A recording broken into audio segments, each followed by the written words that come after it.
Well-Trained Mind Press presents Once Upon a Fairy Tale, written and performed by Jim Weiss. Copyright 2023.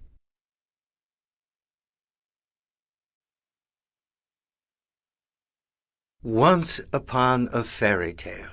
Preface.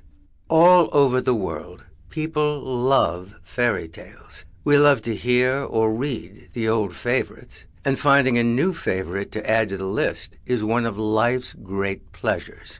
Of course, not every fairy tale has an actual fairy in it, but every such tale does happen in a place and time in which fairy-like things occur.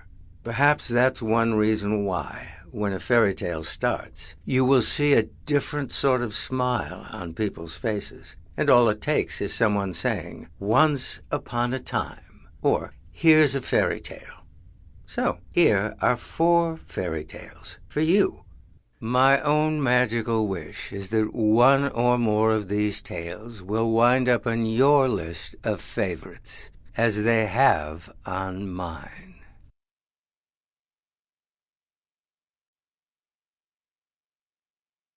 The Emperor and the Nightingale by Hans Christian Andersen. Born into a poor family in Denmark in Northern Europe, Hans Christian Andersen had almost no formal education, yet he was passionate to become a writer. For years he failed to find a publisher and almost starved. Then, at age 30, came the first of the stories that would become immortalized as Andersen's fairy tales, including The Little Mermaid, The Snow Queen, The Ugly Duckling, Thumbelina, The Emperor's New Clothes, and more. Andersen became a Danish national hero and one of the world's most beloved authors.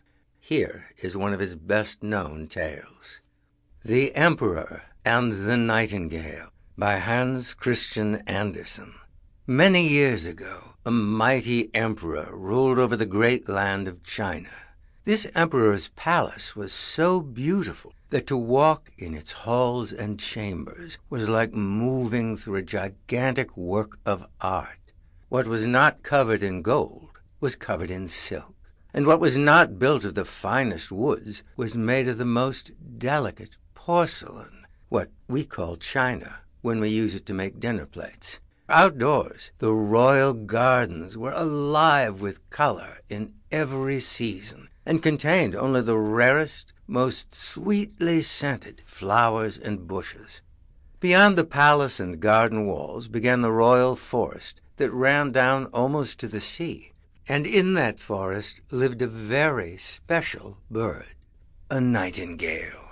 He was not beautiful to look at, just a little fellow colored a dull brown, specked with gray. But when this nightingale began to sing, then all nature in that forest seemed to rearrange itself around that little bird and his glorious song.